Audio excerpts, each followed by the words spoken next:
Bom, eu vou esperar 2 minutos para ver se chega mais alguém. Alguém quer fazer alguma pergunta? Tirar alguma dúvida sobre prova, esse tipo de coisa?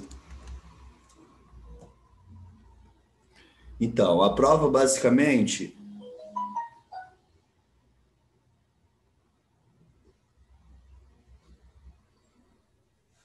Professor, Oi, pode falar. você vai dar esses 2 últimos capítulos como a matéria da prova?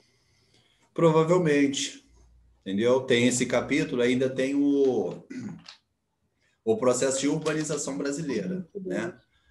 Mas aí, como eu sempre faço, eu vou ali selecionar as questões que eu vou trabalhar e tudo mais, né? Assim, a gente ainda tem, acho que acredito, mais 2 aulas antes da prova. Então, é um tempo suficiente para a gente trabalhar esses assuntos, esses capítulos, tirar as dúvidas. Tá bom, Maria? Mas a gente provavelmente vai falar assim, na prova, com certeza a gente vai falar sobre essa questão da desigualdade dentro da cidade, né? Lembra que a gente falou sobre o conflito na cidade? Algumas pessoas com muitos imóveis, pessoas sem lugar para morar, imóveis abandonados, né? A valorização do imóvel. Lembra que a gente falou sobre a especulação imobiliária, que seria a valorização do imóvel? Provavelmente esse tipo de questão vai cair também, tá bom? Bom, para quem está chegando agora, galera, eu estou falando um pouco sobre o que vai cair na prova, né? Mas a gente ainda tem mais 2 semanas antes da prova, ou seja, eu ainda vou fazer uma revisão, ainda vou trabalhar mais um capítulo antes da prova, tá? Mas basicamente é aquilo que a gente já está trabalhando: desigualdade social, especulação imobiliária, que eu falei na semana passada, que é a supervalorização de um imóvel, por exemplo, quando ele fica na beira da praia, né? Então, são assuntos que vão cair na prova. E também esse aspecto da indústria, que eu vou abordar hoje aqui, tá? No capítulo 21. Então, a aula já pode dar aula como iniciada. Quem puder abrir o livro aí no capítulo 21, eu fico agradecido, tá bom? Olá, professor. E aí, Oi. Cadu, tudo bem? Beleza, professor? Tranquilo. Estou falando com o pessoal aqui que daqui a pouco a gente entra de férias, né? Você vai sair agora? Daqui a algumas semanas a gente está de férias aí. Então a gente não pode dar mole, a gente não pode perder uma matéria, né? Deixar para fazer depois, porque de repente lá na frente aí já complica, né? Na hora de fazer, na hora de, por exemplo, se o aluno perder a prova, para ele ter o resultado vai demorar mais, entendeu? E também atrapalha o professor, né? Então, assim, procurem fazer a prova no dia, no horário correto também, tá? Então é isso, galera. Como eu sempre faço, essa atividade que eu vou trabalhar hoje, eu já deixei disponível através de PDF, lá já tem a resolução. Então, hoje, basicamente, aqui na aula online, a gente vai discutir a matéria, né? A gente vai entender como a indústria começou a funcionar e como ela funciona, como foi esse processo de industrialização no Brasil, tá bom? A gente abordou isso um pouquinho lá no capítulo 20 e vai dar continuidade agora. Abriram aí no capítulo 21? Acredito que sim, né? Sim. Então, logo na primeira página, a gente observa aqui, ó, o mapa. Tá vendo? Aqui tem o mapa do Brasil. Esse mapa, ele é referente à malha rodoviária. O que isso quer dizer? Lembra que eu falei com vocês que Juscelino Kubitschek, ele investiu bastante em rodovias para atender a indústria automobilística? Então, justamente esse período aqui, ó, da década de 70, né, teve esse intenso expansão da malha rodoviária. E isso também favoreceu a indústria em alguns aspectos, porque a gente sabe, galera, que o Brasil é um país de grandes dimensões. Então, até durante muito tempo, até o século XVIII, século XIX, muitas pessoas, por exemplo, que viviam no norte, não faziam ideia como era o sudeste, não faziam ideia como era o sul do Brasil, ou muitas pessoas que viviam no sudeste não faziam ideia como era o restante do país, né? Por conta disso. Porque o país era grande demais e muitas vezes não tinha estradas adequadas, né, que ligassem um estado ao outro, né? A Constituição de Brasília, ela basicamente, ela também teve esse sentido, né? Se a gente observar, Brasília fica no centro do país, certo? Com esse objetivo de integrar outras regiões, né? Como as decisões políticas seriam em Brasília, então, muitas pessoas teriam que viajar do norte, do nordeste, do sudeste, do sul do Brasil para Brasília, para, né, para se atualizar o que acontecia no meio político, no meio econômico, né? Então, isso também deu um impulso na ampliação da malha rodoviária, tá bom? Aí, eu vou ler um pequeno texto aqui que ele faz tipo uma síntese do que a gente vai começar a falar, tá bom? Quem puder me acompanhar, seria legal também. Com a industrialização no Brasil, surgiu a necessidade de ampliar os mercados consumidores nacionais.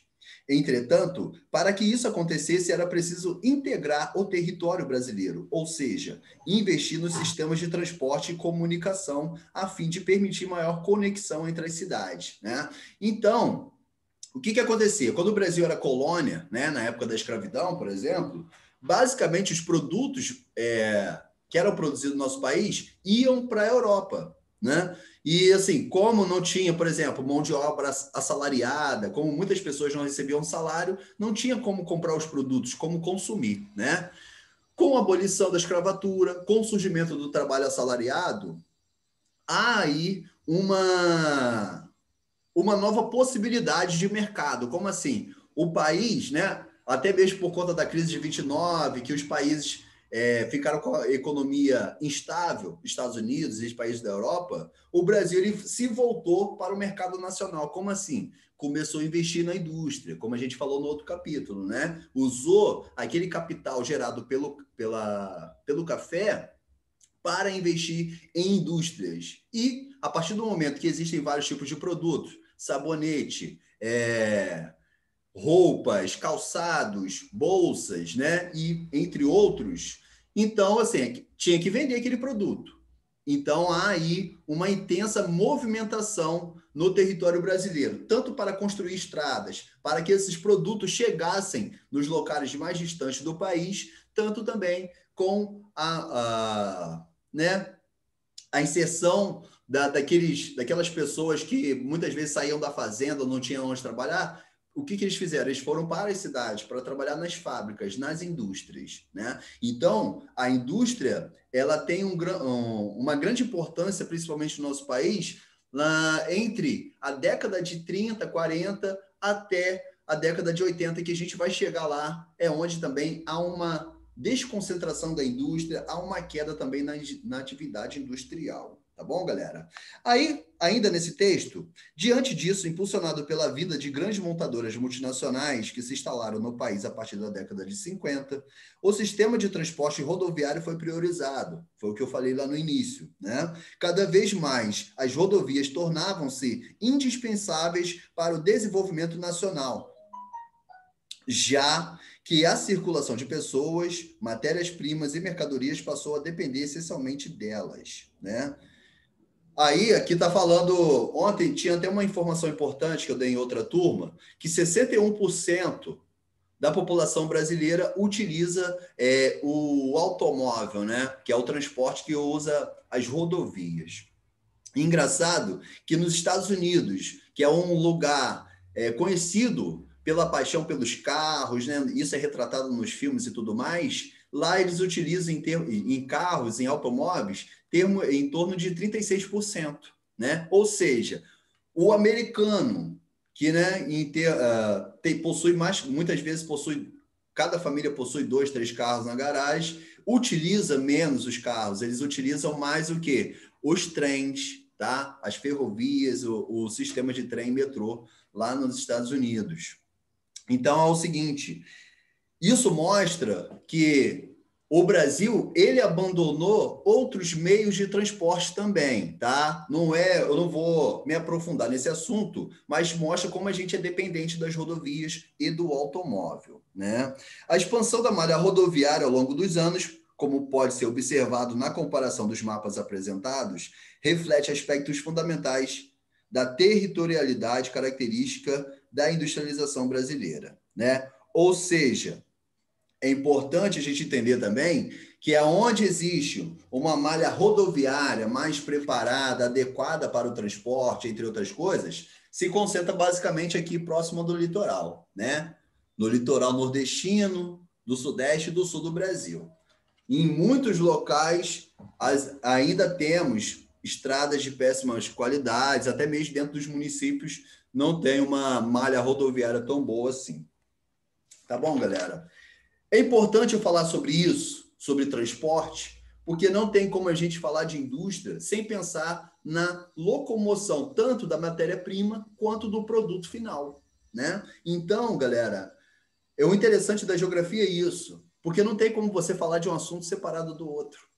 Quando você aborda o assunto, você sempre vai abordar outro, ele sempre vai estar interligado com outro assunto, né? Então, muitas vezes no Brasil, quando a gente fala em economia, quando a gente fala em sociedade, quando a gente fala em desigualdade, muitas vezes a gente aborda esse assunto, muitas vezes fala da economia, o dólar subiu, o dólar aumentou, o preço do feijão está maior, tá menor. Mas esquece, por que isso acontece? Às vezes a gasolina está muito cara, né? Muitas vezes uma tarifa, um pedágio ou um imposto também vai influenciar no aumento desse preço, no aumento do dólar, entre outras coisas, né? Então, em geografia, não tem como você abordar um assunto separadamente dos outros. Todos os assuntos estão interligados. Por exemplo, se o país ele vive uma crise econômica, se muitas pessoas estão desempregadas, por exemplo, vai diminuir o consumo. Então, vai diminuir também a produção da indústria. Então, vai diminuir também o emprego das pessoas. Tá vendo? Como as coisas estão interligadas? É importante a gente ter isso na mente, tá bom? Aí, aqui na página 136, alguém quer comentar alguma coisa? Eu estou falando rápido demais. Tem alguma coisa que vocês queriam que eu falasse um pouco mais sobre esse assunto? Vou continuar então, tá? Vamos lá. Aqui, na página 136, está mostrando, por exemplo, que o Brasil ele é dividido em arquipélagos econômicos. Como assim? Aí vai entrar aquela questão do transporte. Como o Brasil, né, ainda hoje, alguns locais não têm uma malha rodoviária adequada, muitas vezes um produto ele nem chega em outras cidades, em outros estados, né? Então, por isso que o Brasil, por exemplo, você vai no Nordeste, é uma cultura, muitas vezes uma cultura totalmente diferente do Sudeste. Ou para quem é nordestino, quem é do Norte, quem é do Sul, também o carioca tem um jeito totalmente diferente de ser.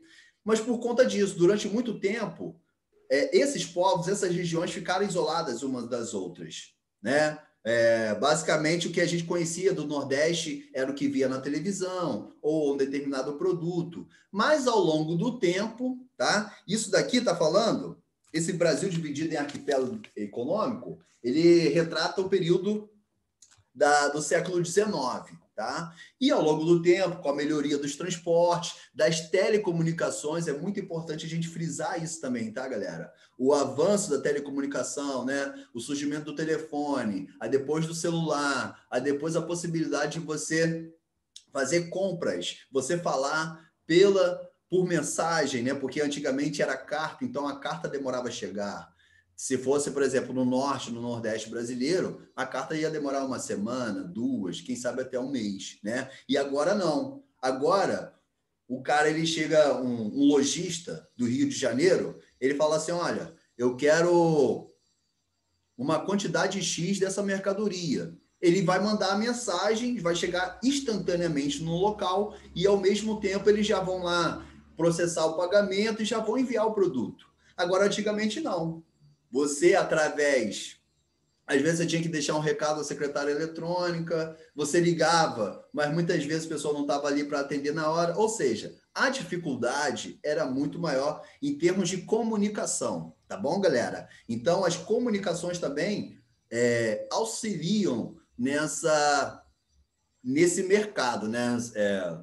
Na verdade, hoje as comunicações é quase que uma lei, é uma regra para você estar inserido no mercado de trabalho, para você, para que as empresas tenham um bom desempenho na sua produção, na sua venda, entre outras coisas. Esse trecho deu para entender também, né, galera?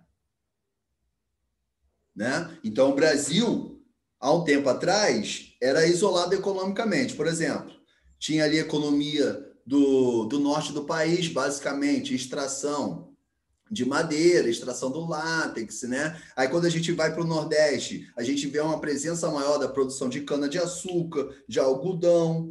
Agora, quando a gente já chega no Nordeste, no Sudeste brasileiro, a gente já vê uma presença também de empresas de eletroeletrônicos, né? Ou seja, produtos mais, como eu posso dizer, mais avançados tecnologicamente, tá bom? Aí passou esse período do século XIX, passou ali o período do café, surgimento da indústria, Getúlio Vargas ele investe, Juscelino também investe, né? Aí a gente vai chegando mais para o restante do capítulo, né? Então, até a década de 70, galera, boa parte das indústrias se concentrava em São Paulo, tá bom? Por quê? Porque São Paulo já era um local mais desenvolvido, apresentava uma estrutura de transporte melhor. Então, as indústrias, justamente para poder ter essa locomoção facilitada da mercadoria, dos produtos e dos trabalhadores também, então era mais apropriado ter uma indústria em São Paulo, por exemplo, tá? Então, por exemplo, a concentração espacial da indústria se deve à concentração do capital cafeeiro, né? Ou seja, São Paulo era o maior produtor de café, né? Dentre os locais que produzia café no Brasil. Depois vem a concentração da infraestrutura, aquilo que eu falei. Já apresentava uma extensa rede ferroviária, escoamento da produção de café, que poderia ser utilizado, né, para a indústria, ou seja, toda essa malha ferroviária, o Porto de Santos, né, tudo isso já poderia ser utilizado para a indústria. Então, já tinha uma estrutura ali, né? E a disponibilidade de mão de obra, porque já era uma cidade com um grande número de pessoas, né? Muitas pessoas, naquele período, por exemplo, até a década ali de 70, muitas pessoas saíam do Nordeste, até a década de 80, né? Muitas pessoas saíam do Nordeste para trabalhar em São Paulo, para trabalhar no Rio de Janeiro. Por exemplo, aqui em Cabo Frio, eu posso te dizer hoje que mais da metade da população não nasceu aqui. São pessoas que vieram de Campos, da Bahia, de Minas Gerais, tem muito mineiro, né? Ou seja, do norte do país, né? Ainda naquele período. A minha mãe, por exemplo, ela veio de Campos e está aqui há 50 anos, veio para trabalhar, tudo mais, né, galera? Então é isso. Aí a gente já pega também a questão da migração, né? Aquela necessidade que a pessoa tem para trabalhar, para adquirir seu sustento. Ó, galera, eu estou gostando bastante da aula. Como é que tá aí para vocês? Lembrando Por enquanto, tudo bem. Lembrando que, assim, em relação ao exercício, você já tem a resolução, né? Eu vou terminar essa explicação e vou entrar no exercício. Mas, por exemplo, se faltar algum exercício para responder, fica tranquilo, que é só acessar lá, você vai no AVA, vocês entraram no AVA para entrar no recurso aula online. Vocês vão entrar no recurso atividade, acessar o PDF, tá tudo bonitinho. Vocês podem responder antes de olhar e depois conferem para ver se vocês acertaram ou não. Se ainda assim quiser me perguntar depois no particular, tá? No privado, fique à vontade. Eu vou dar continuidade, tá? Então, durante um bom período, as indústrias se concentravam nas cidades por conta disso, né? Porque ali na cidade já tinha, por exemplo, uma padaria para o trabalhador comprar o seu café antes de ir para o trabalho, já tinha um meio de transporte, né, as ferrovias. Então, tudo isso facilitou escoamento de produto, tudo isso facilitou o surgimento da indústria de São Paulo. Mas aí, com o tempo, o que acontece? há uma desconcentração. É o que a gente vai ver aqui na página 139. Por que essa descontração?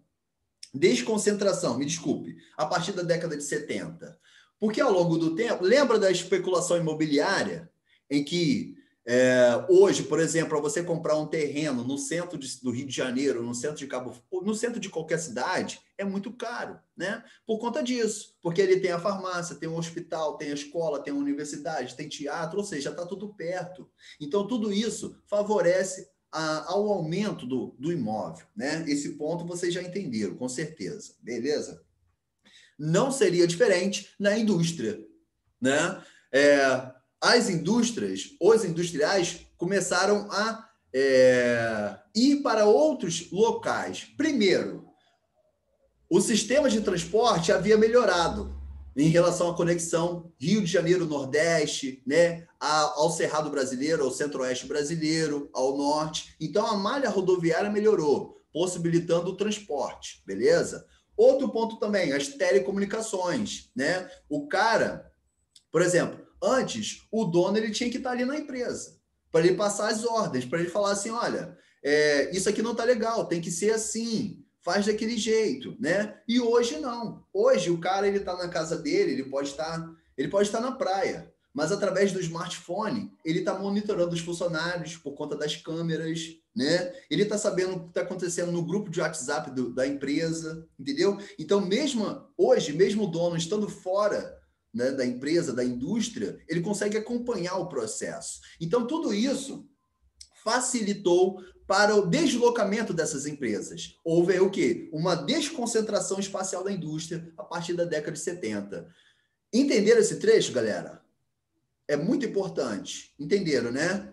Que conforme melhorou, as estradas melhoraram, sistemas de transporte e comunicação, as indústrias passaram a ir para outros locais. E outro ponto importante também, a valorização do imóvel. Você comprar, por exemplo, digamos que uma empresa, uma montadora, uma indústria, né, de qualquer coisa, onde vai ser mais barato? Um terreno em São Jacinto, né? Não é uma discriminação, mas é uma realidade. Onde vai ser mais barato? Um terreno em São Jacinto ou no centro de São Paulo ou no centro do Rio de Janeiro? Vai ser mais barato você montar essa indústria, essa montadora num local assim, num local distante, num local que não é muito valorizado ainda, né? Então, mais uma vez, alguns pontos que levam a indústria a se instalar em locais distantes: redução de impostos, né? Imóvel mais barato, seja para comprar ou para alugar, né? A facilitação dos transportes nos dias de hoje e também das telecomunicações. Tá bom, galera? Isso também afetou a questão da migração, tá? Porque antes, muitas pessoas saíam do Nordeste, do Centro-Oeste, do Norte do país para trabalhar no Sudeste por conta disso, né? Porque as indústrias estavam nesses locais, no Sudeste, por exemplo. E hoje, como as indústrias estão nos seus locais, nos locais onde tem essa população nativa nordestina e do centro do Cerrado ou do sul do país, não houve necessidade, porque a empresa já estava ali, já estava oferecendo o serviço ali. Então, por exemplo, a partir dos anos... hoje, nos anos 2000, né, no início dos anos 2000 para cá, a gente já vê até o retorno de algumas pessoas que saíram do Nordeste para arrumar emprego no São Paulo, não conseguiram, estão retornando, né? Ou seja, já é um processo de retorno. Ou é importante também a gente entender, galera, que nada é para sempre, tá? Assim como o ambiente, né, que está sempre se modificando, o ambiente está sempre sendo alterado, a sociedade também é assim, as regiões também é assim, a economia também é assim, tá legal? Por exemplo, tem uma informação aqui que eu achei muito interessante. Vou ver se eu encontro aqui. Legal. Em relação à participação de São Paulo na produção industrial do Brasil. Olha só, até 1985, São Paulo era responsável por 52%. Quem quiser acompanhar está na página 140, tá? Até 1985, São Paulo era responsável por aproximadamente 52%. passa a ser 42% em 2001 e já em 2012 a produção industrial paulista representava 36%. Aí a gente vê o resultado dessa desconcentração industrial. Tudo bem até aí, galera? Faz o emoji assim, ó, ok se tiver. Se não tiver, pode me interromper aqui. Tá tranquilo então, né? Agora tem um assunto também que eu quero abordar, que é guerra fiscal, ainda na página 140. Encontraram aí? Falando guerra fiscal? Bom, a guerra fiscal, ela vai explicar, por exemplo, porque muitas vezes uma cidade desenvolve mais do que a outra, tá? O que que acontece? Eu vou ler esse pequeno trecho, ó. A guerra fiscal refere-se à concorrência entre governos estaduais e municipais que buscam atrair para seus territórios investimentos empresariais, principalmente do setor industrial. Essa disputa acontece no âmbito de oferta de vantagens às empresas, como isenção de impostos e doação de terrenos. Então, muitas vezes, hoje em dia, como, né, a maior parte dos terrenos estão caros, é difícil você montar uma empresa, você montar uma fábrica, porque o custo é muito alto. Então, algumas cidades oferecem, cidades e estados, tá? Oferecem vantagens. Por exemplo, o cara, vocês já ouviram falar no atacadão que tem em São Pedro, atacadão de alimentos? Avan, vamos botar a Avan então, tá? Uma loja que tem em todo lugar. Quando o cara da Avan ele vai instalar sua loja, ele pensa assim, pô, onde é mais barato? Em São Pedro ou Cabo Frio, né? Onde eles vão me dar uma vantagem maior de imposto? Onde eu vou pagar menos impostos? Entendeu? Então, isso vai definir, por exemplo, a entrada de uma empresa numa cidade e não na outra. Se a gente observa aqui na nossa região, por exemplo, de um tempo para cá, algumas empresas estão optando por se instalarem em São Pedro da Aldeia, porque lá o município de São Pedro da Aldeia está oferecendo melhores condições, né? Tanto, muitas vezes doam um terreno, ou o imposto é mais barato. Então, isso é guerra fiscal, tá, galera? Fiscal por quê? Porque você vai contribuir menos com a fiscalização, né? Então, eu queria que vocês entendessem. Hoje, existe uma guerra entre os municípios para atrair uma determinada empresa, porque essa empresa ela vai gerar emprego, certo? Então, a empresa ela quer uma contrapartida. Como assim? Ela quer ter alguma vantagem, porque ela vai gerar emprego naquela cidade. Deu para entender esse aspecto, galera? E isso não é só, por exemplo, uma indústria. Isso pode ser um evento também, né? Por exemplo, legal, que bom que está entendendo, Daniel. Um evento, por exemplo, se discutiu agora sobre o autódromo da Fórmula 1, que é um bom tempo em São Paulo.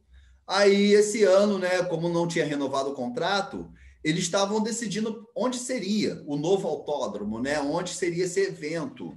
E surgiu até a hipótese de ser em Cabo Frio.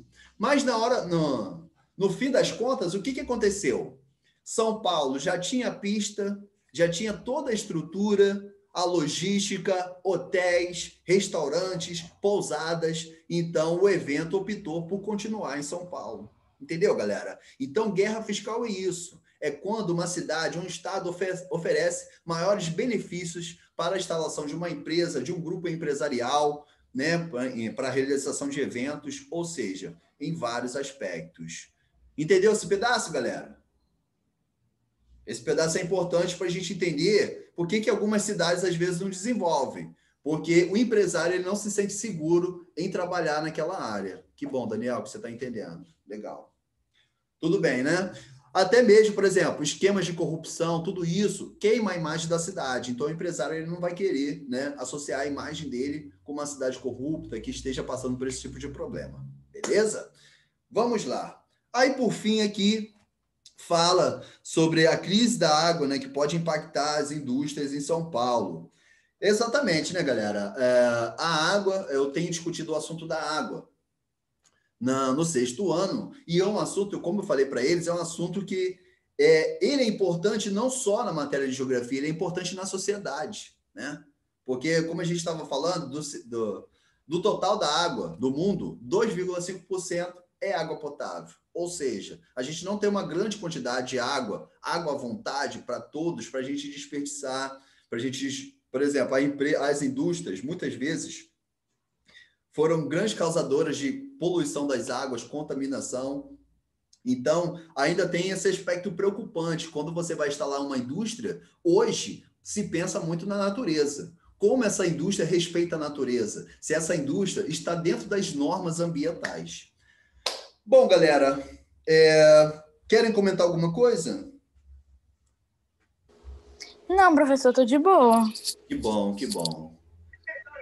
Tô tranquilo, professor. Então, beleza. Então, eu vou falar sobre algumas atividades aqui, que aí depois eu vou mais explicar cada atividade, e depois vocês copiem aí da resolução. Eu também, depois que a aula terminar, e quando eu lançar a aula online ali no YouTube, botar no grupo de WhatsApp, eu vou lançar junto também a resolução, o gabarito. Bom, a número 1 aqui da página 139 fala o seguinte: quais foram os principais fatores que contribuíram para a industrialização se concentrar em São Paulo, né? Ali naquele período até a década de 70? Foi o que eu falei para vocês. Vamos ver aqui direto da questão. Os principais fatores que contribuíram para a industrialização foi a concentração do capital constituído pela economia cafeeira. Ali existiam pessoas muito ricas que poderiam investir nas indústrias, né? A existência da infraestrutura de transporte, ou seja, a malha ferroviária, né? O transporte ferroviário era muito melhor do que em qualquer outro local, né? A oferta de energia, correto? E a disponibilidade de mão de obra, né? Muitas pessoas saíam dos seus locais de trabalho com a queda da agricultura naquele período, né? Houve um grande desemprego nas lavouras, então tendo a necessidade aí das pessoas trabalharem nas fábricas, nas indústrias. Essa aí é a questão 1 da página 139, beleza? Aí a número 2 fala o seguinte: entre 1950 e 1970, a ampliação da rede viária permitiu interligar as regiões do Brasil. No entanto, não garantiu um desenvolvimento homogêneo no país. Como assim homogêneo, galera? Igual, né? Que houve um investimento, certo? Mas esse investimento ele foi maior nas grandes cidades, no litoral brasileiro. Muitas populações ainda continuaram até hoje, né? Metade da população brasileira não tem saneamento básico, né? Então, o Juscelino e o Getúlio investiu bastante, mas eles também não pensaram muito nas populações mais pobres, beleza? Vamos lá.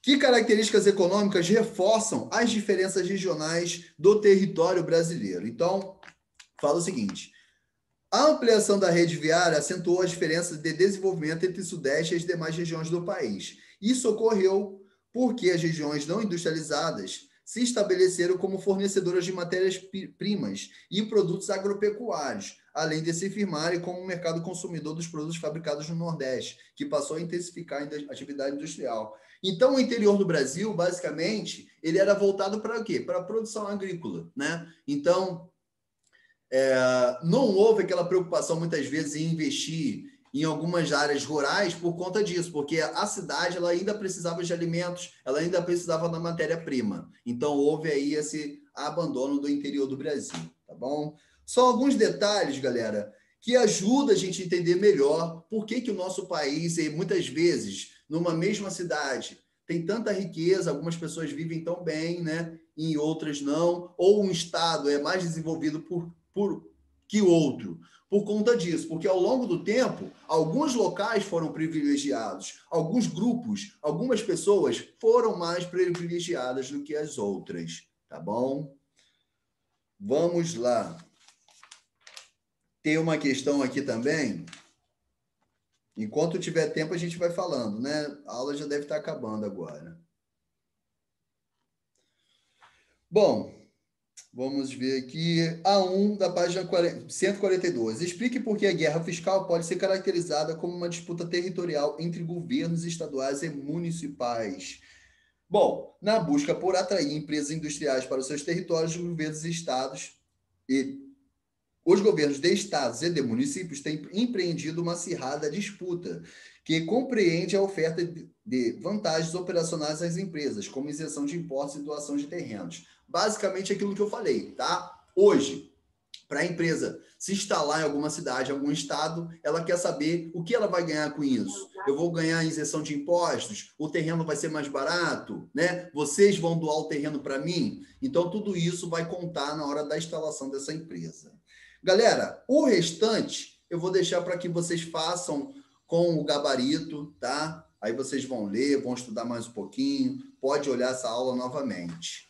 Alguém quer comentar? Eu estou fazendo isso, eu estou me despedindo agora, para não ter aquela interrupção como acontece na maioria das vezes. Alguém quer perguntar alguma coisa? Fica à vontade, tá?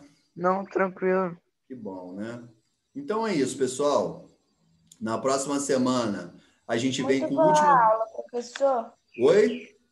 Muito boa aula. Que bom, Alana. Que bom. E esse feedback de vocês, a atenção de vocês, faz a gente tentar melhorar cada dia mais, tá bom? Valeu, pessoal. Um grande abraço. Já está lá disponível no Ava, é só acessar o conteúdo. Quem não conseguir, me procura no privado, que eu vou dar maior atenção para vocês. Tá bom? Eu posso encerrar aqui? Alguém quer perguntar mais alguma coisa? Não, professor, tô de boa. Então tá bom, hein? Tô indo, tá? Ok, tchau, professor. Obrigada. Tranquilo, professor. Tchau a todo Tchau. mundo, um grande abraço. Boa Tudo de bom. aula. Tchau, beijo. Valeu, um abraço, beijo a todos aí.